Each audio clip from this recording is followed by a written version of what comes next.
But I think like the way people going on about, I'm seeing big boxing pages talking about like what's the point in even boxing? My man's clutching these bags on the way home instead of clutching the world title belts. What's the point? What's the point of even boxing? Do you know what I'm saying? Like, come on, bruv. This is not. We know what this sport is about. The business side of the sport is can be a shambles, but this is the greatest sport in the fucking world, man.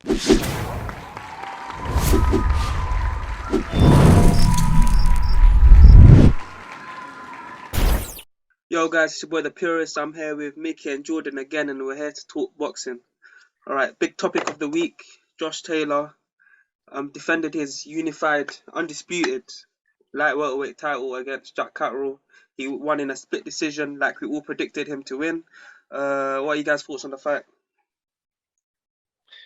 Let's just address that elephant in the room. He lost the fight. The judging was shocking. It's time for Josh Taylor to move up. I mean, you can see from round one, he was weight drained. He was getting caught with silly shots early on. Couldn't really avoid Catterall's backhand. And just couldn't stop the jab as well. When Jack was popping the jab, he had no answer really. And everything was just forced. Everything was forced. Harfoch said if you're on survival mode in the last 4 rounds, you can't win a championship fight. Yeah, what about the other 8? It's a stupid comment from him. Well, man, what do you think? Yeah, you know what, that comment from Froch, yeah, it's a stupid comment, but I understand what he was getting at. I do understand what he was getting at. And now, obviously, everyone feels that Catteral done enough to win the fight. I feel that. I do feel that. But I do feel Catteral could have definitely done more, given the circumstances. I do feel like, obviously, yeah, it was a robbery on the scorecards. But given the fact that what was on the line, how much was on the line, it's a rarity that any boxer gets to box for all of them belts in one go. That's the biggest prize in boxing. You're not gonna get anything bigger than that. What was on the line that night there. There's greats, there's legends of the game that never got to box for all the belts in one fight. And with that being said, I do feel like Catteral maybe could have done a bit more to see out the fight. Because for me, Josh Taylor was there for the taking that night. That wasn't a Josh Taylor that we all know what he's capable of. Whether it's, I feel it's due to weight issues. Obviously, everyone will have their opinions. But that wasn't a Josh Taylor. We know what Josh Taylor is capable of. And given that, I feel like he was there for the taking. I feel like Catteral could have done a bit more to seal the fucking victory. I think what separates Josh Taylor from most guys' fights is his engine. He's relentless and he keeps going. And you could see in that fight, the engine, he was stuck in gear too. It's like every time he fought right now, here it comes. He's gonna put it on him, and then he kept getting stuck in. It didn't happen. Didn't have in the tank. But then again, I think was landing some good body shots. I think it's a credit to Josh's champion mentality, champion's mindset that he dig deep. We were saying in a group chat from early, he's got to fucking dig deep because it was all going against him, and he did dig deep. Whether he dug deep enough to earn the victory that he got is another matter. But I feel that with all being said, everything that's happened afterwards, all being said, I feel like Jack Catteral will be kicking himself because he'll be thinking, could he have done a little bit more just to seal, even though people are going to say, given the 1-1-4, 1-1-1 scorecard, that he couldn't really do much. This is the sport of boxing, man. He definitely won the boxing match, but it's a fight. You got to make it a fight at the end of the day. You know, going into a man's back garden, and especially that man being a champion, you're automatically 3-4 rounds down. Go out there and fucking cement the victory. Go out there, put it all on the line. Take the risk of even getting knocked out. Because he was getting to Josh Taylor. You know what I mean? Josh Taylor was reacting to certain body shots. He dropped him with an overhand left. Like, I just think he could have put his foot on the gas in the later rounds to see off the victory. The British Boxing Board of Control say they're gonna investigate the scoring for the fight. Now, I've seen many an investigation in boxing, and I don't think I've really seen one decision overturned. But the only thing I'll say about this one is, going through all my comments, everything, Carl Froch is genuinely the only person I've seen disagree with the decision. Can you see a way that possibly they might overturn it? Even give it like a no contest or a draw? Possibly no contest, but I can't see it. No. I can't see it. No. I don't think it should be overturned. For me, I'm more shocked by the reaction to the outcome of the fight than I am to the outcome of the fight. I feel like the reaction for me, Bob, the reaction for me sums up today's generation, cuz Yeah. We're in a sensitive fucking generation, innit? You know what it It's is, yeah? 2022, cuz. With all like split decisions, even I'll give an example, Canelo versus Golovkin, yeah?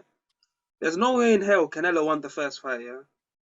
But you've got people Yeah. saying he won it. You've got people saying it was a draw. You've got people, a lot more people say Golovkin won. But there's people on all three different sides. Everyone thinks Jack Catteral won. One person, being Carl Froch, thinks Josh Taylor won. I think that's where this one becomes a bit different.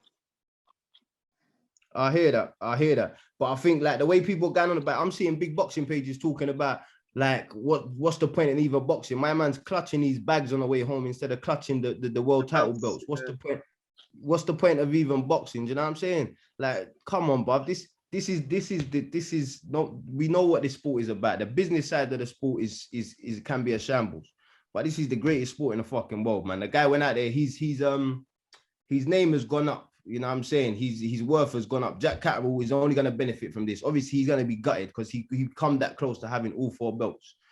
I slightly disagree with the ending of that. Just because when is he going to get a chance to box for all 4 belts? Never. That could be another 3 years. Never. It's not going to happen.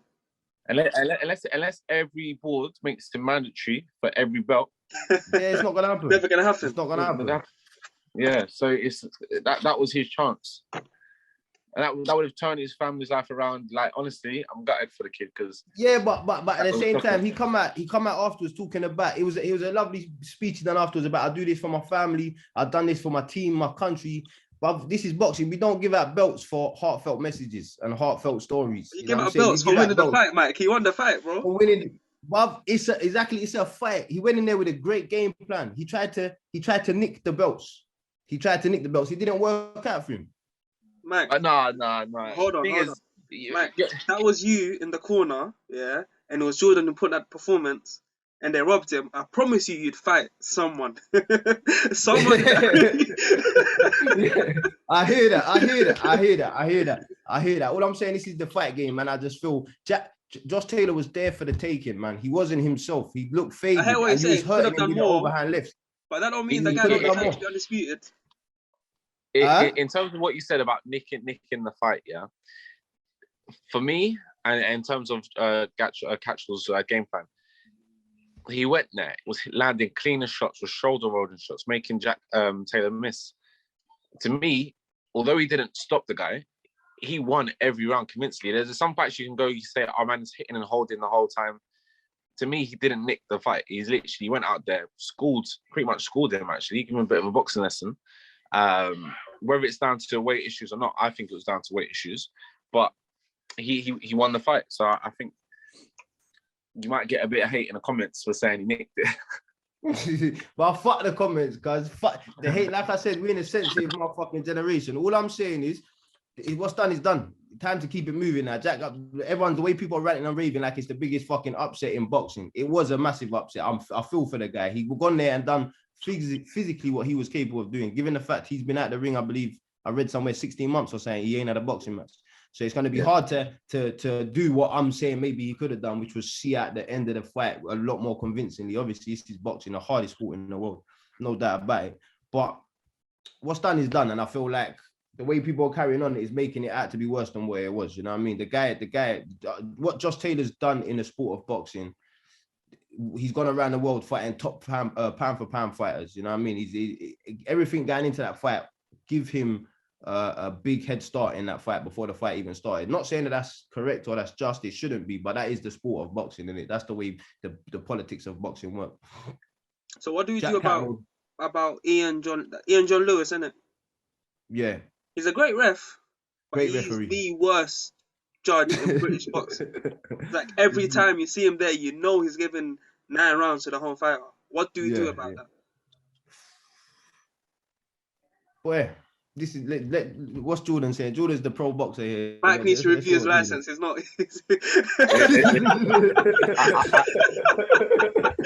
I like Ian, innit? I like Ian, so no comment from me, man. No comment from me. I don't know him like that. I like that guy, but he takes a piss sometimes.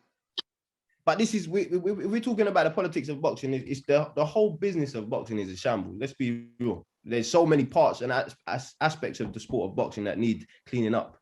whether that come to Ian John Lewis's own fucking shambolic judging, or whether it come to like backhanders in the sport, whether it come to the home advantages, all that, we don't know in it, but we know there's a lot of politics going on in this sport.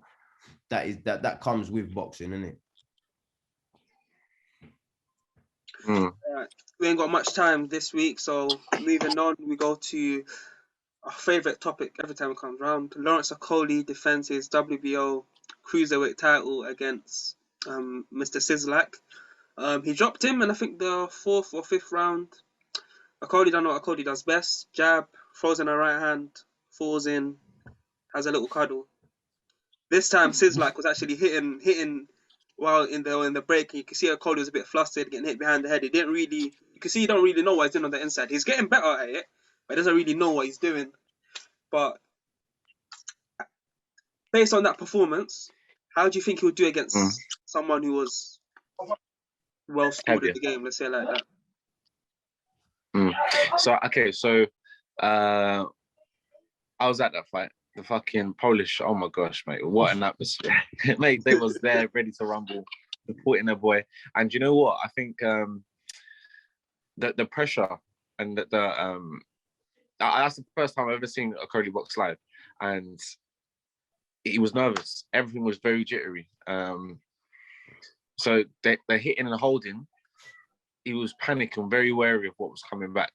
Not that he even got clips of anything, but if he was throwing a jab and falling short, straight away his thing was to hold. A very messy fight. But you know what? He's managed to see out the fights. Whether it's pretty boxing, ugly boxing, he's getting the results. It's not very fan friendly. But in terms of someone who's more well schooled, there's things he's got to work on. I think he could probably acknowledge that. Because when he's going to be moving up in weight, these new guys, Fraser Clark, Juggernaut, Dubois, we're not even going to talk about Joshua Tyson or Tyson, because they're up there. He's got to get the rest of them first. I think he hasn't got the fundamentals under him, enough of them. Although he's an Olympic medalist, he ain't got enough fundamentals to fake his way, get himself out of trouble. There's no plans B, C, D. It's just literally one way, and he needs to add more game plans. Yeah, that was the first time I've seen him box. Who was the last time he boxed just like legit? He's same size as him. That don't even look like he was full. There was close. Yeah, like, same height. Yeah, it's been a while. Same height. And before that fight, obviously, I was saying he's a heavyweight. He needs to move up to heavyweight and start going about his business from there. But based on that performance, like just Jordan just said, there's a lot of fundamentals missing, man. And there's a lot of certain things that he's got away with, maybe based on his size, that he might have to, that he will have to sharpen up if he's considering moving up to heavyweight. I don't know if the cruiserweight, you talk about Brady and them, man, that they're throwing out there in talks of fights with him. I don't know their man's capabilities. I've not seen a lot of them. But I don't think the cruiserweight is actually a stacked division at the moment. But in talks of going up to heavyweight, he's got a long way to go, Okolie. I would like to see what him and Shane McGuigan work on in the gym, because it's like he still looks to me like a raw novice to just got to where he was through his natural ability. Do you know what I mean? When the thing is, he's so awkward. Fighters can't figure him out. They can't figure him out. If I tuned into that fight and like you told me that was an 8-fight novice, no disrespect to the Donny, but I would not have questioned it in the way he was boxing. Obviously, given the how he done well over the rounds, obviously shows that he's not a novice boxer. But in terms of the way he goes about his boxing, the way he goes about his craft, for me, I feel like I haven't seen much improvement from the early fights. Thing with Bradis, he's not as tall as Okolie, so it will be challenging in that sense. But if you look at it, him versus Usyk, he gave Usyk his hardest fight to date. It was a split decision win, and a lot of people actually thought Bradis had won the fight. Like a lot of people, really? It was a big debate. And you see levels, innit? Like even if one guy beats another, sometimes you can tell the other guy's levels. Maybe it wasn't his night or whatever. It's like the levels weren't really that too different between Bradis and Usyk. Obviously, Bradis doesn't have the frame to go up to heavyweight. He's like, I think it's like 6'1", 6'2", but he is a very good boxer. And I think obviously it will be tough because as soon as you try to box with Okolie, he's just going to hold you. So it's going to be tough to see what he can really do. But at range, it's hard to beat Okolie when he's that much taller, longer, and he hits so hard. But it will be very interesting to see But if you talk about levels, Bradis is many levels ahead of Okoli. I feel like his athleticism has got him through a lot of, got him a long way in the game. And sometimes you need to take away what he does naturally, athletically in the gym and get him working on them basic fundamentals. Like Jordan said, man, drilling them in and getting them looking a little bit more compact as a fighter. Certain things he does still looks amateurish. And because of the speed of his feet and the power of his hands, he gets away with it. He might throw a wild shot that don't land clean, but it earns the opponent's respect. So he's going to be a bit weary from that, but it's still, you don't mean you should be relying on that. You still got to sharpen up them tools. The thing is, for me, I think for him, straight away, he's got all the respect of all his opponents. They're so wary of getting caught with that right hand that they panic and their game plan goes out the window as well. But there's a couple of people that literally, they fear nothing. So that's when. That's also a reason why it makes it hard for him to look good, because he does put people on the back foot from the get-go and they do get defensive. So it's always hard to look good against someone that tucking up. Obviously, this Sislak or whatever his name is, he was a little bit more game. But then obviously it still looked like Okoli struggled to make little adaptations to the game, innit? But then again, when you're banging at all your opponents comfortably with doing what works the first time round, it's hard to get into your head that you're going to need to learn and adapt, innit? So that's why sometimes it can be a downfall. Obviously, he ain't had many competitive fights. Obviously, one being to his natural ability, but two, obviously, matchmaking. But you need them competitive fights to come on as a fighter as well, man. But then again, he can just look at Deontay Wilder, because they have a very similar style, very similar athleticism. And Wilder, we saw what happened. You rely on that too much, innit? You're going to run into someone who is going to take all of that away from you. And especially if Okoli wants to go up to heavyweight, where he's going to be looking eye to eye, he's going to be looking up to half the people that are fighting there. So it's just not going to be good for him. I think Eddie Hearn was saying, you become WBO super champion and you move up and you automatically become the mandatory. That's what they're going to try to do with Okoli. So they're going to have a few fights at cruiserweight, probably try unify, but get to that position where they're a super champion and then move up after that. And I can't lie, if he moves up to cruiserweight as a super champion and goes straight into a world title fight, I do not see him winning it. Yeah, no. Myth. Not ready. Be a big mistake. Well, you think that even if he has, like, let's say 6 more fights at cruiserweight, and let's say just unifies 2 belts. But it's obviously you can only take the fights that's out there for you. And if we use AJ as an example, because AJ was a world champion in how many fights, unified world champion, but obviously going into the fight against Ruiz, it showed that there was still a lot of flaws in his game, even though he had all them belts. So I think the fights is one thing. There's not enough cruiserweights out there for him to really go and come on as a fighter, I believe. That may be due to my lack of knowledge on the cruiserweight division. But I think maybe obviously more so in the gym, in the sparring, there needs to be more done that's where you can really make a fucking difference. You know what I mean? If you go to them American gyms, them Mexican gyms, them African gyms, you spend time over there, like AJ's looked to have done since he's lost, that's going to change you as a fighter. You know what I mean? You got journeymen over there that will fuck some people up, bro. And you're going to have to learn to fight a complete different way, innit? Yeah, like just backing up what Mike said, I ain't got enough knowledge of cruiserweights. But if he is going to move up, he needs to go on a good at maybe 4 or 5 fights learning. Just managing the weight, the angles. Yeah, there's just a few things I'd work on. I wouldn't throw him in straight into the mix. Be sparring, man, like Big Baby Miller and them motherfuckers there. I'm just going to walk you down, cuz, and just lean on you and put some weight on you. So all that... Some guys that are juiced up. Big, yeah, but so all them big, what you've been getting away with, you won't get away with, especially with the big gloves and all that. But then you learn to adapt that in the sparring, in the gym. But I'm still excited by the potential of Okoli, because he's a game motherfucker. He's a big motherfucker. He's in there. He wants a fight. He loves a fight. Like Jordan said, he might have been a bit nervous in this. Felt a bit of pressure or whatever it was. But he's game, he's competitive, he's in there, he's a big lump, he can bang. It definitely loads of potential. Thing is, there was times that when he finally relaxed, or Sheslak was on the back foot and he was like, he had his hands low, he was like faking his way in. That's where he looked really good. But that sort of mid to close range, that's where he is a bit vulnerable. And I just like to see him hide it out. He looks like he's not sure what he should be doing, innit? There was certain moves. Where his guard should be. Yeah, it's just... There was one little, like the jab to the body, pull back, long right hand over the top. And he does things that when they pull off, they look spectacular. But then he looks like he relies on that and depends on that. And then it makes you look very novice when you're looking for something that everyone from the outside can see isn't there, innit? Yeah. Just gonna go back to something Jordan said. I remember it's about the Polish atmosphere, innit? And when you started off talking about the Polish people, I was thinking, nah. The Albanians are already after him. Let's not have the Polish lot after him as well. So that's why Jordan's in a hat. He should have had from all the Albanians, innit? No, bro, listen, they was on smoke. The Polish lot was on smoke. I loved it though. I loved it.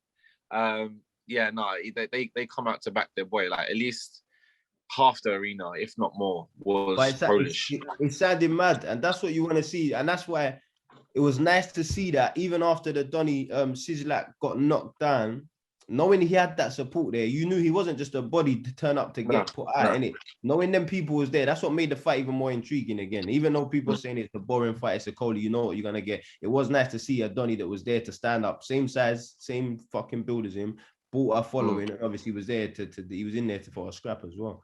Yeah. Away from home as well. I didn't expect him to have that big of a following. Obviously, the Polish people here, they've gone to support him. But it was great to see. It was great to see.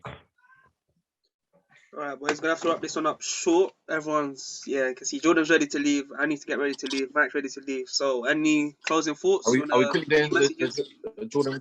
Are we gonna quickly do Jordan Gill? If you like, Mike, you got time? Jordan, you was there. Yeah. I missed that fight, but Jordan was there. I know the atmosphere. That you tell us about how'd it go down? Yeah, to me, that Jordan Gill fight, man, was literally the best boxing fight I've ever seen live. Literally was back and forth for however many rounds. He got knocked down, perforated his drum, 2 perforated his drums. He literally, when I say he could not stand up, so he's literally gone to his home corner and literally has been ducking, rolling under shots. Caught whatever his name is with one right hand, stunned him, didn't have the legs to go and chase him up. Same time's gone by, the round's gone, and he's literally caught him with the exact same shot. Slept him. Literally, it was literally like a Rocky movie. It was mad. What weight was that fight at? Super feather, maybe. Super feather. What are you saying? Donny was racking up the points. He was there. What round was he in? No. See, it wasn't even that he was racking up points. It was fairly nip and tuck. For the first maybe like 6 rounds. I think Jordan got hurt in the 7th. Then he was just literally on the ropes, just getting peppered with shots. But he was rolling, making miss a lot, and then he would counter him every now and again. He was still fighting every time, still throwing back. There was no point that the ref could have jumped in because he was throwing. Yeah. But yeah, what a shot. What are you saying? It's one of them come out of nowhere, unexpected, just game changer. The thing is, it was a game changer, but it wasn't because, like I said, the round before, he had caught him with the exact same shot. So literally, he was just timing it. As soon as the guys threw a left hook, as soon as it hit his glove, he threw it over the top.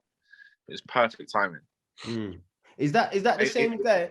The opponent, is that the same guy that boxed Lee McGregor. Lee McGregor a little while ago. Yeah. So it might have been, so I don't think it would have been super feather, more super bantam, no? Super bantam. No, so he boxed at super bantam, and then he moved up after that fight and defended it 3 times. Fair enough. But yeah, it was just amazing to watch. The fact that the geezer, when he was celebrating after, he couldn't stand out. He was falling all around the ring. You could see how much damage both eardrums done to him. That was a proper dust up, proper fight. What did you make of what's his name? Your fire brother.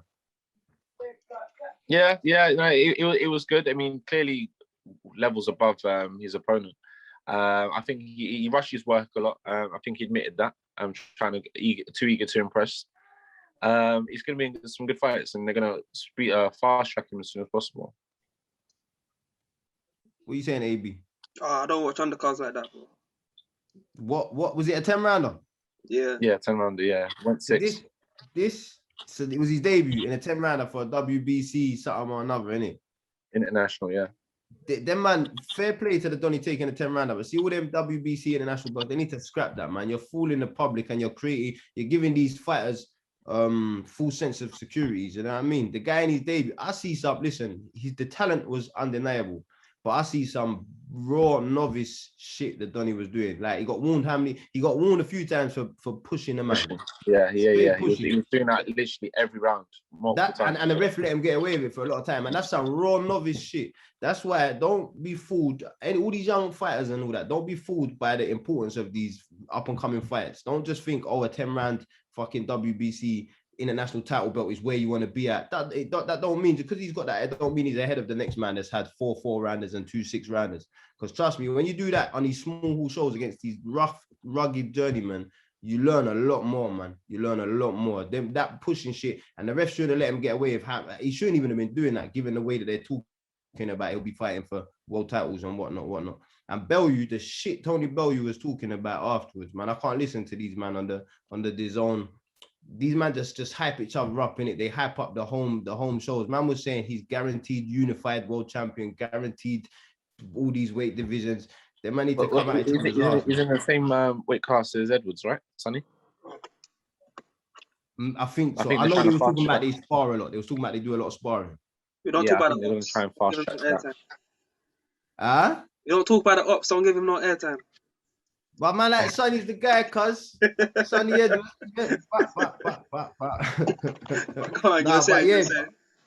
That's the only reason you could talk about him being fast tracked like that, because I believe the weight division ain't a stacked weight division. But people need to learn not to get caught up in this hype. And the zone hype jobs. Obviously, right now you got like Sky Sports or the ops. They're all against each other, and they all just fucking up each other's asses.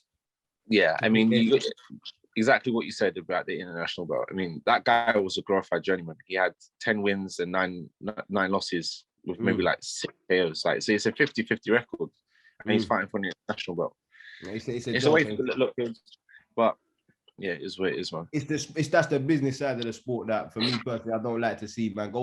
There's a lot of British journeymen out there that might not look as good on paper, but in terms of the fighters' benefits, they'll serve a lot better purpose. You know what I mean? That Brentford, and the Southern area route. Don't let these promoters fool you. I promise you, a Southern area belt, a good 50-50 scrap for a Southern area belt is way more beneficial than these fucking WBC international belts. Other than the world ranking it gives you, but in terms of actually showing you where you're at, showing and learning and that learning curve, learning stage of your career, way more beneficial, man. You see a fighter that's done a Southern area English and a British, you know you got someone on your hands. Anything else to add, boys?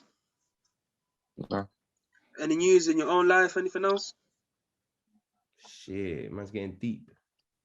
No, I just mean like training wise and that, innit? No, I'm not asking you to tell them. I'm gonna go off topic, bro. No. What are you saying, Jordan? No dates? As in like. Not Timber? girls, you're fighting. I don't want to know. No, April 1st, title eliminator. Title eliminator? Yeah, title eliminator. Nice. Where's that? Venue and that set all sorted on that? So say again? Venue, you got the venue sorted, the details sorted, or is that just penciled in?